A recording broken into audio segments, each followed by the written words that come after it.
Yeah, I always struggle in the part of the Gospels with the crucifixion. It's just it's hard to get through. Yeah, I know. it's hard to get through. It really is. But we'll see how we do. The suffering of Jesus Christ on the cross Yep. is our cross. Oh, to bear. that reminded me. I wanted to pull up some notes on the thief on the cross. Where is that? Thief on the cross, thief on the cross.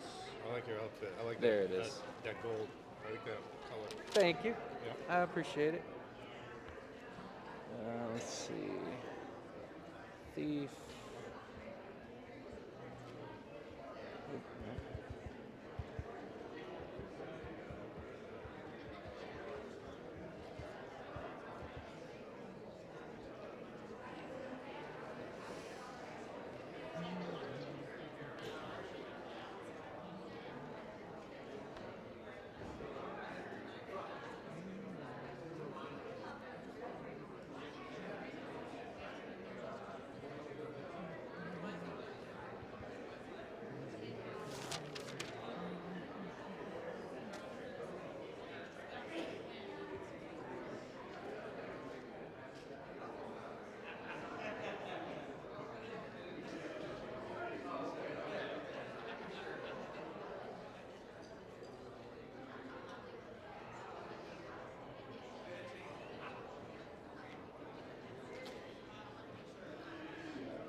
I do too.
Good morning. It's time to begin.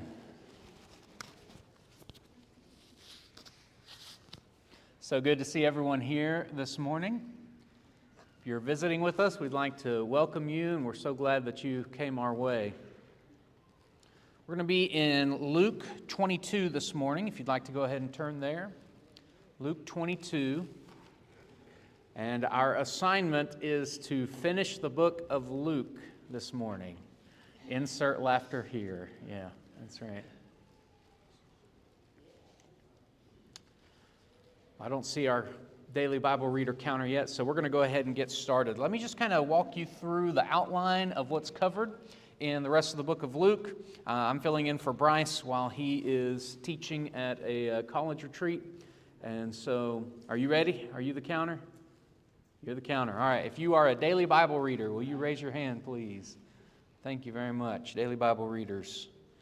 So in Luke 22, we've got the prayer of Jesus in the Garden of Gethsemane, Luke 22, 39 through 46. We get a lot more about that if we look in John's account of these events. And then in Luke 22, 47 through 65, we see the arrest of Jesus.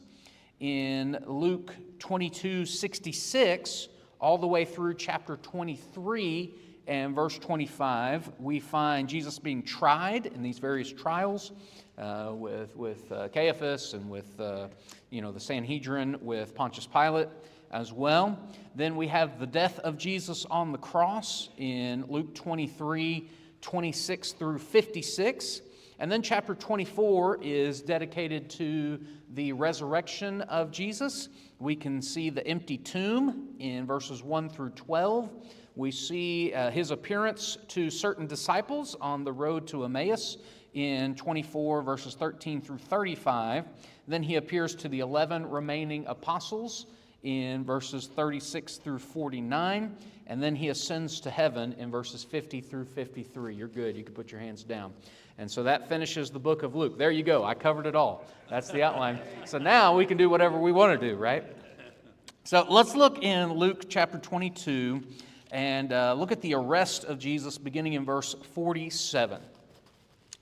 Luke 22, beginning in verse 47. It says, "And while he was still speaking, behold, a multitude, and he who was called Judas, one of the 12, went before them and drew near to Jesus to kiss him. But Jesus said to him, Judas, are you betraying the Son of Man with a kiss? When those around him saw what was going to happen, they said to him, Lord, shall we strike with the sword? And one of them struck the servant of the high priest and cut off his right ear. But Jesus answered and said, Permit even this. And he touched his ear and healed him. Then Jesus said to the chief priests, captains of the temple, and the elders who had come to him, Have you come out as against a robber with swords and clubs? When I was with you daily in the temple, you did not try to seize me, but this is your hour and the power of darkness."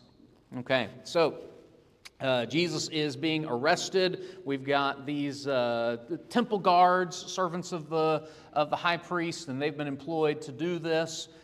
We've got Judas, one of the 12, with them, who is betraying Jesus, says he betrays him with a kiss. This is one of the things that we notice about Jesus' end, and this is a fulfillment of prophecy. We're going to notice a lot of fulfillment of prophecy as we go through this text this morning. When we see about how he was not accepted, he was reviled, and things like that that are pointed out in Isaiah chapter 53, and we compare that to the life that he lived, think about how tragic it is. He's going to be put on trial in an illegal way. They didn't have any real legal standing to try him in the way that they're trying him. On top of that, what they're going to do is they're going to pay people to give false testimony against Jesus and to try to be able to say that they can convict him on some sort of legal grounds, which is horrible. And then on top of that, you see things like this where one of his best friends is betraying him and giving him over for 30 pieces of silver, we would see in another text. And then things like the statements that he says on the cross when he's looking at his mother, for example, and he's looking at John the apostle, and he tells John, Behold your mother, and he says to his mother, Behold your son, in essence giving Mary over to the care of John to take care of her after he's not going to be able to take care of her any longer. Also, this likely shows us that his father is not alive anymore, at least his earthly father, right? Joseph was probably not there alive any longer. And so what a tragic life and a tragic end, but it fits perfectly, doesn't it, with what prophecy says about him, and then the contrast with the glory of his resurrection and the authority that's given to him. You remember what he says before he ascends into heaven, all authority has been given unto me in heaven and on earth.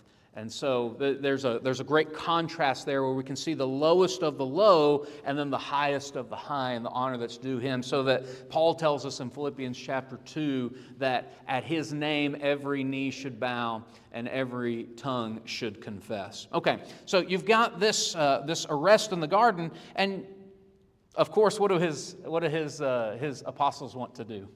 Hey, Ross. Yeah. Isn't it strange that when Peter cut off Malchus's ear, Jesus picked it up and healed it?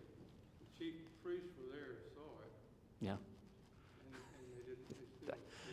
That's a great point, Mark. So the first thing I want to point out that you did, though, is Mark told us that Peter cut off Malchus's ear. Well, where did he get that? Yeah, not from this text, right? And this is a really good example if you want to see how the harmony of the four gospel accounts work, Matthew, Mark, Luke, and John. This is a really good place to go because you get bits and pieces of information, and they're not contradictory. They all harmonize. They're talking about the same event, but you get the full picture when you look at all four accounts. And Mark obviously has done that, and so he knows that this is Peter who did that, even though he's not named here in Luke, and that the name of this servant is Malchus, whose ear was cut off. But Mark's point is even better than that, which is you notice how Jesus heals Malchus's ear. So what does that tell us about Jesus' view of this arrest? Yeah, compassion for his enemies. Okay, he does. He loves his enemies. He has compassion. They're not even really his enemies, are they? He's doing this for them, too. What else does it tell you about the arrest? Okay, what did you say? He's fulfilling prophecy, yes. And what did I hear over in this direction? Somebody said something really good. It has to happen, okay? Yeah. So you've got fulfillment of prophecy here, where specifically he's going willingly. This is, yeah. Should we take up swords and defend you, Jesus? No. And more than just that, it's not just that we're going to go willingly. I'm going to go willingly. But I'm going to heal Malchus on my way out the door, so to speak. Okay, and so this is not to be a physical battle, a physical fight. I know some Christians get confused on this point sometimes because they are aware of the evil that exists in our world and the impact of sin, and it makes them so angry they want to fight physically. In the name of defending truth and righteousness and what is good and morally right. And I understand those feelings, but what we need to learn from our Savior is the battle that we're fighting is not a battle against flesh and blood. And we need to understand who the true enemy is and what kind of battle we're going through. Remember how Paul describes it in the book of Ephesians, for example, when we're putting on the whole armor of God. We need to know what it is that we're fighting against. And we deal in the realm of ideas, in truth, in words, and what Jesus had to say and teach us through his apostles. Yeah. Yeah, we shouldn't think that Peter was aiming for the ear. Yes.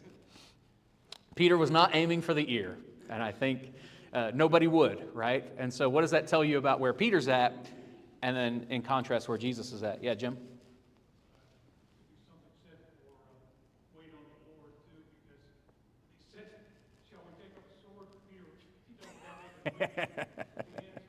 Yeah, it's interesting how it reads, isn't it? Because let's see if I can find it. Lord, shall we take up the sword? But Peter's not waiting.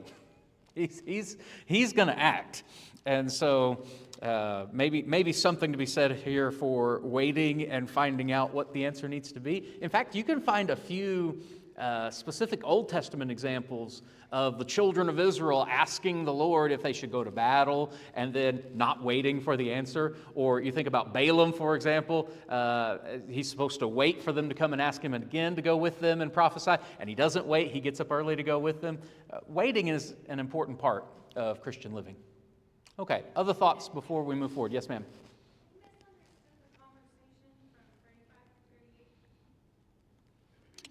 What about the conversation? Oh, right. So could be a misunderstanding, some are saying, that they have with the conversation they had with Jesus from verse 35 through 38 when he tells them they're going to need a sword. And so, okay, now's the time to use it. And no, and he's letting them know it's not that way. Later, when Jesus talks with Pilate, he's going to say, my kingdom is not of this world. If it were, then my followers would fight. But they're not going to fight because Jesus is showing them here not to do that. Okay, very good. Yes, sir.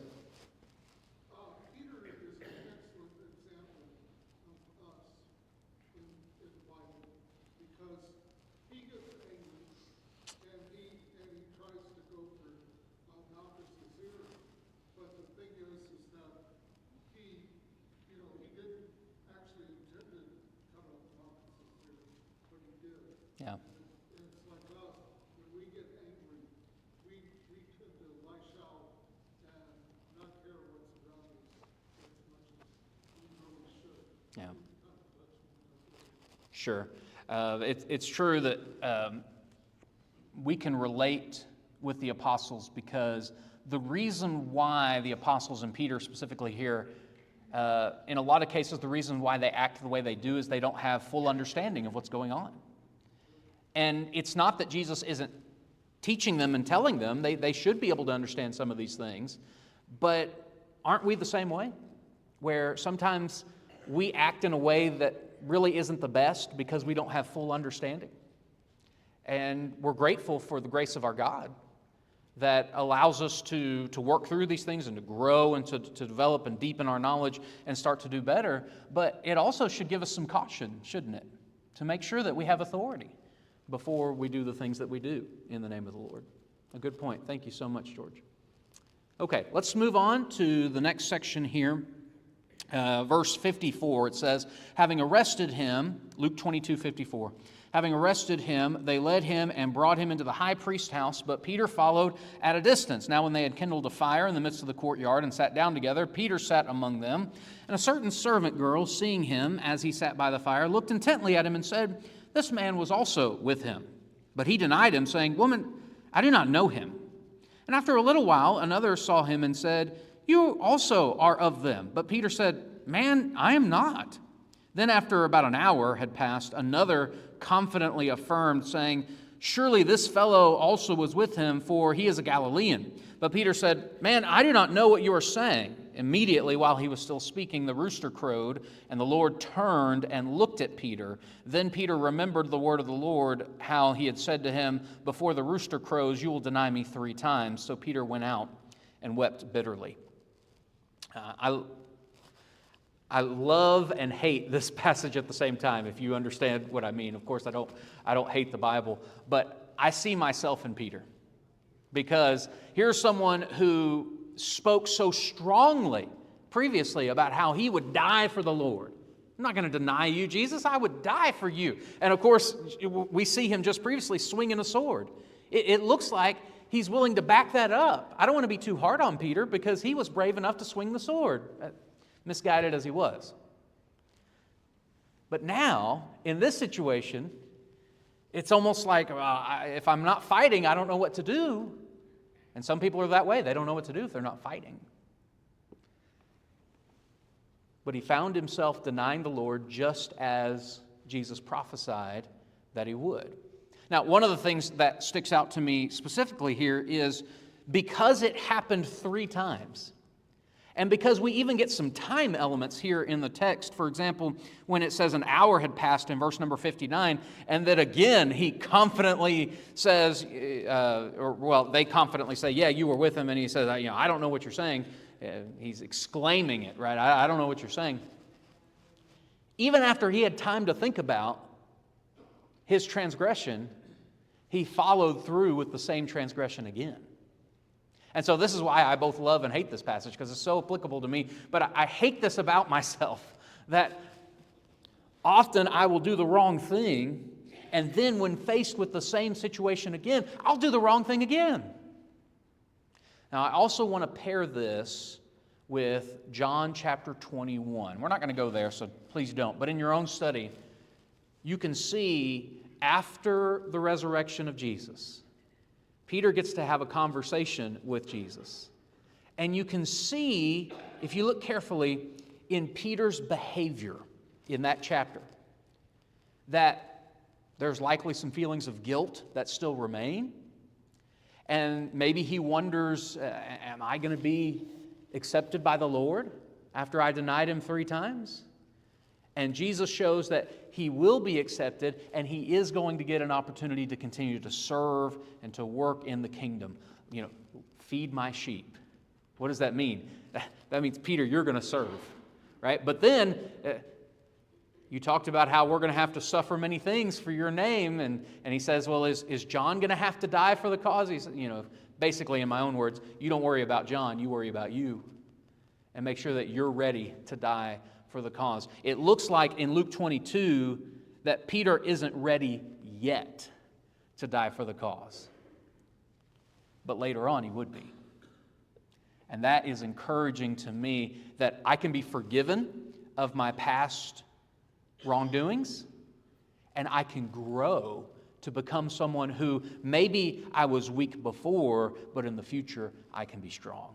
There's a lot of great application here. I think also one of the most heartbreaking verses in all the Bible is in this section. When you look in Luke 22 and verse 61, the other accounts don't give us this, but here we learn that as the third crowing, or after the third denial and the rooster is crowing, that Jesus looks at Peter.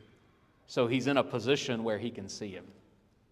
Can you imagine the feelings, the emotions that would have swept over Peter in that moment? It's hard to take yourself there, but I think an important lesson for us too. Any questions or comments on this section? Yeah. Peter has an over-engaging consciousness. You know, he is very, I guess, zealous, but he doesn't know how far he can push himself in order to know what he stands for and what the Lord is. He's very zealous, but he needs some maturing, doesn't he? Yeah, absolutely. Jamie?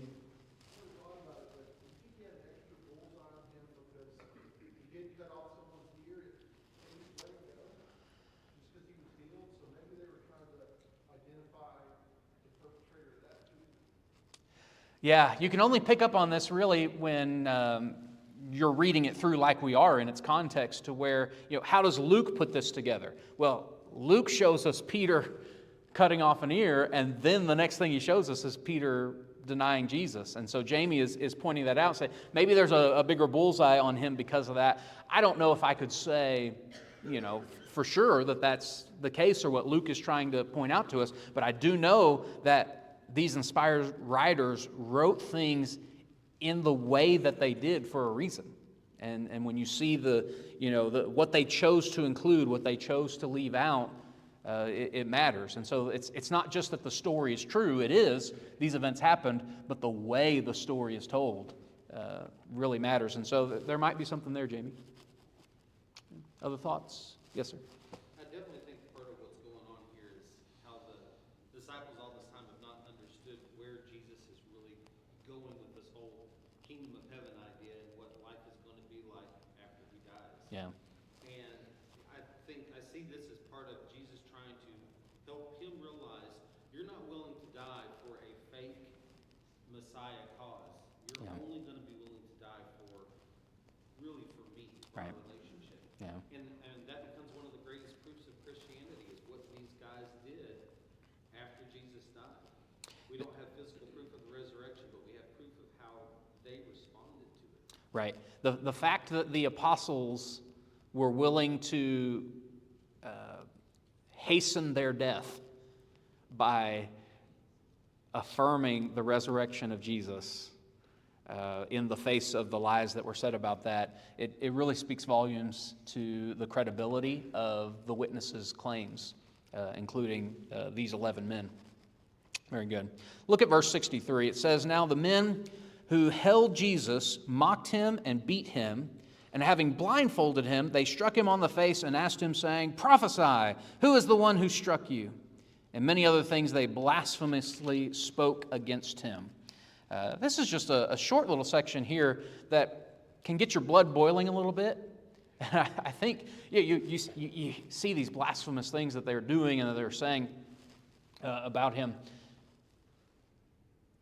To put myself in the place of the apostles, I think, is to my advantage in helping to understand what's going on here.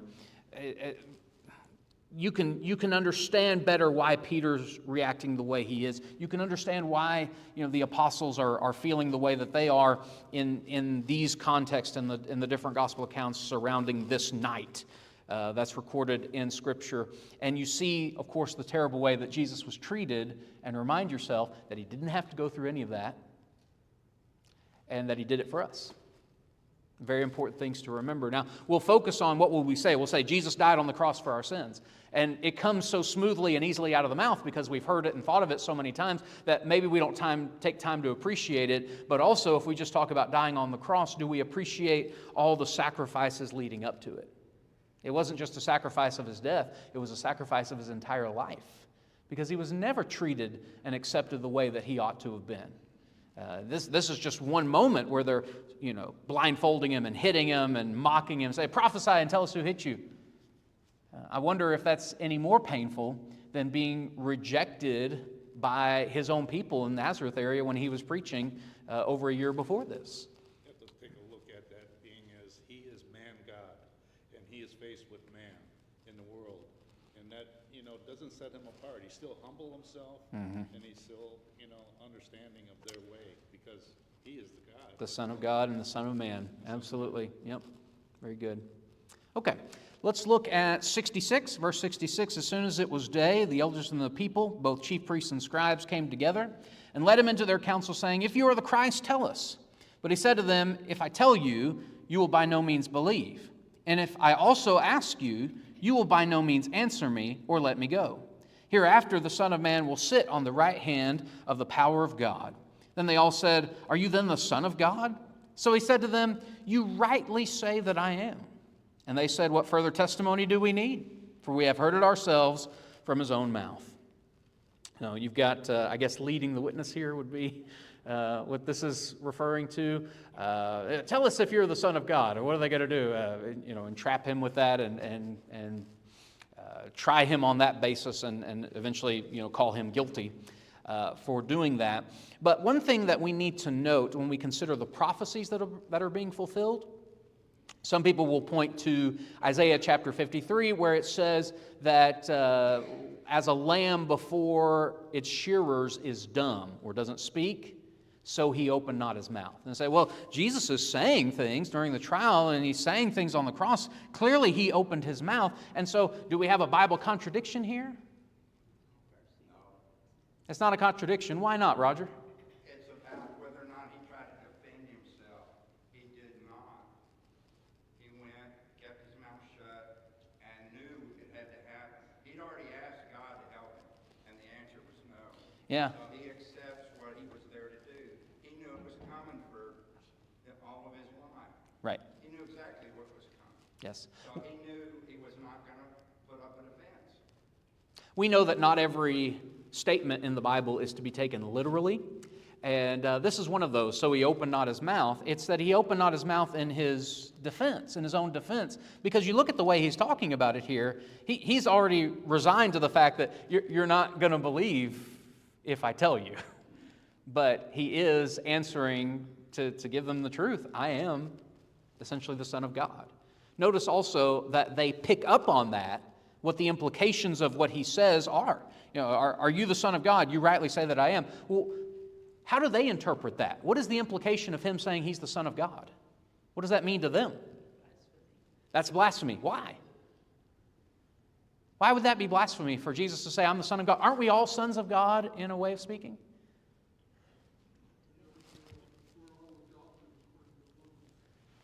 As Christians, yes, we're all adopted, and Romans, yes, also 1 John. But then even in the way that Paul talks about creation on Mars Hill in Acts chapter 17, we're all sons of God in the sense that he's our creator, whether Christian or not. But they recognize Jesus isn't talking about either of those, is he? What do they recognize Jesus to be saying when he says he's the Son of God? He's divine. He is God. And so I talked to one lady one time, and she said, I'm not willing to call Jesus God. I'm only willing to call him the Son of God. And she has missed the implication that the Jewish council was able to pick up on. They knew what he meant. He meant that he's deity, that he is God. He's eternal in nature. Okay, look at chapter 23. The whole multitude of them arose and led him to Pilate. And so we're moving from the Jewish council, which would be the Sanhedrin, and now we're going to Pilate. There's details that exist in other gospel accounts where it's difficult to put a timeline to this exactly, but we're just going to stick, for time's sake, with what Luke has done here. And so we've got to get Pilate's permission, right? If we're going to crucify him, if we're going to put him to death, we need to have Pilate's permission for this. And Pilate speaks to him. And first, verse 3, for example, he asked him, saying, "Are you the king of the Jews?" And Jesus answered and said, "It's as you say." So Pilate said to the chief priests and the crowd, "I find no fault in this man." But they were the more fierce, saying, He stirs up the people, teaching throughout all Judea, beginning from Galilee to this place. So what are they trying to convince Pilate of? He's a resurrectionist. I mean, an insurrectionist. Yeah, very good. He is also that, but yeah. He's an insurrectionist, yeah. This is problems for you, Pilate, because this is problems for Rome. The people are stirred up. Rome wants things to be peaceful, that the people are going to continue to pay their taxes, and then Rome will put down its iron fist whenever it needs to. But we don't want to have these problems, and it's partly Pilate's job to make sure that that doesn't happen. And so that's how they're pleading with Pilate. But Pilate finds him innocent. In fact, you find multiple statements from Pilate where he says, I don't see how I can condemn him. I don't see any evidence for condemning him. And yet, that's what ends up happening because of how the people press him. Look down to verse 13. Then Pilate, when he had called together the chief priests, the rulers, and the people, said to them, You have brought this man to me as one who misleads the people. And indeed, having examined him in your presence, I have found no fault in this man concerning those things of which you accuse him. No, neither did Herod, for I sent you back to him, and indeed nothing deserving of death has been done by him. I will therefore chastise him and release him, for it was necessary for him to release one to them at the feast. And they all cried out at once, saying, Away with this man, and release to us Barabbas, who had been thrown into prison for a certain rebellion made in the city and for murder. Pilate, therefore, wishing to release Jesus, again called out to them, but they shouted, saying, Crucify him, crucify him. He said to them the third time, Why? What evil has he done? I have found no reason for death in him. I will therefore chastise him and let him go. But they were insistent, demanding with loud voices that he be crucified. And the voices of these men and of the chief priests prevailed. So Pilate gave sentence that it should be as they requested. And he released to them the one that they requested, that would be Barabbas, who for rebellion and murder had been thrown into prison, but he delivered Jesus to their will. Heard a very excellent lesson years and years ago from this pulpit behind me by Southwest alum Andy Baker, and he pointed out to me and to all of us that were there that day, you are Barabbas. And that's who we are. We're Barabbas in this, because Barabbas is guilty, but he gets let go. He's released in place of Jesus. And that's a picture of the gospel, isn't it? And the good news that we enjoy. I think that's a very powerful thought to consider. Another powerful thing to consider here is how, to someone who is not so biased as the Pharisees and the Sadducees and the Sanhedrin were, it's clear to Pilate that there's no legal grounds. Think about the ways that they are illegally trying Jesus and trying to have him sentenced to death for his supposed crimes. Not only paying for false witnesses, like we mentioned before, which was against their law, they're violating all sorts of their own principles and trying to make themselves feel better about it all along the way. Well, we can't accept the 30 pieces of silver back from Judas. That would not be right. And so we'll have to go buy the field of blood with those. Oh, but you will try him at night when you're not supposed to do it. You'll try him during the holiday when you're not supposed to do it. They're supposed to wait after a sentence that he should be condemned to death. They're supposed to wait and come back and make sure the next day that that's what they wanted. They follow none of these and others that are illegal according to their own standards. Why are they willing to do all this? You answer. Why are they willing to do this? Pride? Okay. What else? Power? Yeah. Fear of the people? I think all these apply. Because when they look at Jesus, they see a threat. It was already pointed out by one of you in this class, I don't remember who now, sorry to not be able to give credit, but isn't it something that Jesus heals Malchus by restoring his ear, and they still lead him away? When we think about what Nicodemus said back in John chapter 3, even early on, the Sanhedrin knew that the miracles that Jesus could perform were legitimate. They don't disbelieve on that account. They have already made up their minds. They've set in their minds that they're not going to believe. because they've got to, in their mind, hold on to what it is that's so precious to them, and then delude themselves into thinking that they're doing the will of God in so doing. Part of the reason might have been that they were only in power because the Romans allowed them to be in power. Yeah, there may be some,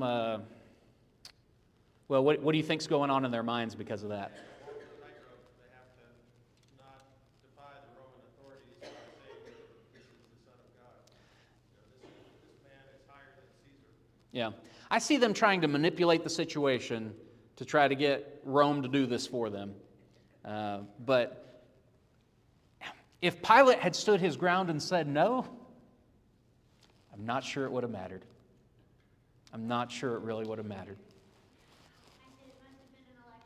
Must have been an election year. No comment. Summer. People do the same thing today. They didn't disbelieve based on the facts or logic. They disbelieved based on the personal cost. Yep. You can see the selfishness here.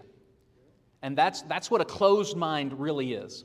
A closed mind is a selfish mind, not willing to examine or the evidence or to pay attention to what you know to be true in favor of what you feel like is best for you. And if we do that, it's sin. We have to be willing to be open-minded, to listen to the words that God has given us and to make appropriate changes, to submit to Him. Yeah. Maybe say that he was ended because of evil. Matthew 27:18, for he knew that they had ended him because of envy. Yeah. It was envy on their part. They're envious of, perhaps we would say, the sway that he has with the people, how they respect him and listen to him. They're of the power that Brett mentioned a bit ago. All of this is relevant here. And so they are crying out, "Crucify him, crucify him." Now, I've heard some people in the past make a point about the same people who are praising him and saying Hosanna just a week before, less than a week before, are the ones who are now crying out, "Crucify him." That's not technically exactly true. This would be the Jewish leaders that Pilate is meeting with here, and they've been against him from the start. I don't think they were the ones crying Hosanna, but it is, I think, important to point out that contrast to where he is being praised coming into the city, and then he's going to be led out of the city to be crucified. Sam?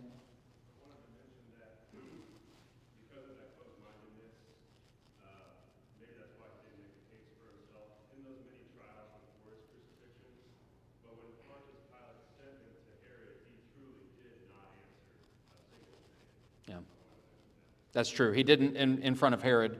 And, Herod, we skipped over this for time's sake, but, Herod was looking to be entertained. And he didn't get what he was looking for either. Everyone wants to try to mold Jesus into the image that they want him to be, and he's not gonna fit that mold. So we go forward with the crucifixion. Eventually, you know that Pilate washes his hands of the matter, and Jesus is led out. He is supposed to bear his cross. It looks like he's not physically able to do that. And so a Jewish proselyte, most likely Simon of Cyrene, is there for the feast. They compel him to do it. And a point I like to make here is, in order to be Jesus' disciple, what do we have to be willing to do? Right. We studied this earlier in the book of Luke, that we've got to be able to take up our cross daily and follow him. And Simon was compelled to take up the cross of Jesus and to carry it. Will you be, you're going to either make yourself or you're not going to do it. Right? It's not going to be like Simon. You're not going to be forced to take up your cross. If you're going to be a disciple of Jesus, you have to be willing to take up the cross and follow him. It's not all easy and roses and butterflies and rainbows following Jesus. There's difficult things to do, and we have to be willing to do that. Jesus, at any point, could have stopped this, but he allows it to continue on because he has already submitted himself to the Father's will. And so taking up our cross daily is an act of submission to the Father's will. You've got the inscription over the cross in verse 38. This is the King of the Jews. It's in Greek, Latin, and Hebrew, it says here. And then we read about the thief on the cross. Now, a lot of times in the Lord's church, when we talk about the thief on the cross, we want to talk about the accusations against the Bible teaching about the necessity of baptism. And that's an important point to make, because they'll turn to the thief on the cross and say, you don't have to be baptized to be saved. I just want to be saved like the thief on the cross. I wrote a bulletin article not too long ago in our bulletin that says I can't be saved like the thief on the cross, and I would recommend that to you. It's on the website. But that's not the only lesson to learn here. You know, we don't want to just talk about what it doesn't mean or how people are misapplying a passage. We need to realize there are some other lessons to be learned here as well. They say, well, the thief on the cross, he wasn't baptized. They don't know that. You can't possibly know. He might have been baptized with John's baptism. The Scripture doesn't say. We know so little about this man. But what do we know? If you take the different gospel accounts together, you learn that the thief on the cross was someone who at the beginning of this crucifixion was like the thief on the other side, was blaspheming Jesus. But then there's a change. And Luke records really what happens after the change, to where after he rebuked him before, he says in verse 40 to the other, do you not even fear God, seeing that you are under the same condemnation? And so, a couple of lessons we can learn here. Even when I'm guilty, I might be tempted to judge others. How silly is it to be someone who's condemned to die on the cross, he guilty for his sins, but just a moment before was judging the Savior? But we could do that if we're not careful, if we don't watch ourselves. We can be judging others for the very thing that we're guilty of, perhaps. Roger? That's not uncommon for people to say, even little kids will say, well, he's doing it too. He's doing it too, yeah. So why am I worse than him? Exactly right. Another lesson here is what he says, do you not even fear God? God should be feared. Let us hear the conclusion of the whole matter. Fear God and keep His commandments, for this is man's all. Ecclesiastes 12 and verse 13. But modern society doesn't want anything to do with anything that has to be reverenced, that has to be feared or worshipped, unless you're worshiping yourself. You have to be comfortable with everything that's going on in your life, according to modern pop psychology. Do you not even fear God is much better advice than any of that. But we can also learn it's not too late for you. Even if you've done terrible things, you can be accepted by God quickly. You can be accepted by God by doing things even as wicked as blaspheming His Son. You can be accepted by God after being totally rejected by society, like this man was dying on the cross. Okay, and so Jesus is crucified. Finally, in verse 46, he says, Father, into your hands I commit my spirit. And it says, having said this, he breathed his last. One of the things that stands out to us is verse 47, where you've got this centurion here. He's seeing all the things that are going on. So much is going on that we weren't able to cover. And he says, certainly this was a righteous man. There's an honest, open-minded assessment of the situation. Ought to copy that and not how some of the Jews were. And then we come to chapter 24.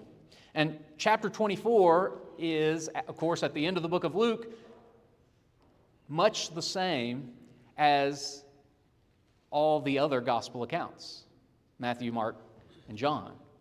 All four have the resurrection. All four point out that it's on the first day of the week that he resurrects. But there are differences in details that are given.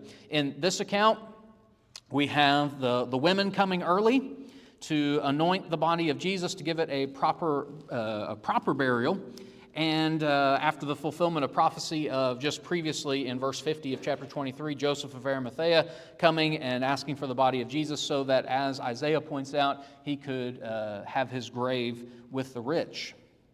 And so they come to anoint him after the weekend has passed. And so now we've come to the first day of the week, and they're wondering, how are we going to roll the stone away to do this? This must have been such a sad time, such a somber time for them, but something that they probably feel duty-bound to do to pay respect to the Lord. If only more people would respect the Lord, as these women did. But they instead are encountered with a day of great joy. Verse 6, He is not here, but is risen. He appears to other disciples. He appears to Peter. He appears to the disciples on the road to Emmaus. He appears to all 11 at one time. If you skip down to verse 36, now as they said these things, Jesus himself stood in the midst of them and said to them, "Peace to you." But they were terrified and frightened and supposed they had seen a spirit. And you think about it, after all the things that they had seen, all that they had seen Jesus do, and of course they're still terrified, because we're the same way. In the face of real evidence for God's power, we can doubt. In the face of real evidence of God's authority, we can, instead of going God's way, decide to go our own way. We're just like them. They're men like we are. We're weak. We have doubts. We're troubled. Jesus says, "Behold my hands and my feet," verse 39. Handle and see. He provides them the evidence that they need. He eats with them. This is a bodily resurrection. It's not just His Spirit that appears to them. And then we have the Great Commission, Luke's account of it. He says in verse 46, "Thus it is written, and thus it was necessary for the Christ to suffer and to rise from the dead the third day, and that repentance and remission of sins should be preached in His name to all nations beginning at Jerusalem. And you are witnesses of these things. Behold, I send the promise of my Father upon you, but tarry in the city of Jerusalem until you are endued with power from on high." They do receive that power from the Spirit in the next book that John writes, the book of Acts. And you can read in chapter 1 it picking up basically right where we leave off here. And then in chapter 2, of course, the Spirit comes upon them and they're able to speak in tongues and perform other miracles as the apostles. Come down to verse 50. He led them out as far as Bethany, and He lifted up His hands and blessed them. Now it came to pass, while He blessed them, that He was parted from them and carried up into heaven. And they worshipped Him and returned to Jerusalem with great joy and were continually in the temple praising and blessing God. Amen. A couple of key things here. You've got the ascension of Jesus in Luke's account in the book of Acts. He lets us know that there were messengers from God that appeared to them to say He's going to return in the same way that you saw Him depart. Well, He went up to heaven. We're going to see Him in the air. 1 Thessalonians chapter 4, Paul gives us more detail about that starting in verse 13. Those who are righteous are looking forward to rising to meet the Lord in the air and always being with Him. The last point I'll leave you with here is it's clear from Luke's account here with what the apostles do that there's no rebuke of their actions, that Jesus can be worshiped. We do have authority to worship Jesus because, as we pointed out earlier, that Jesus is God. Thank you so much for your kind attention, and let Bryce know that this is the best Bible class you've had on Luke the whole time. No, it's okay. That's all right. We'll look forward to having Bryce back.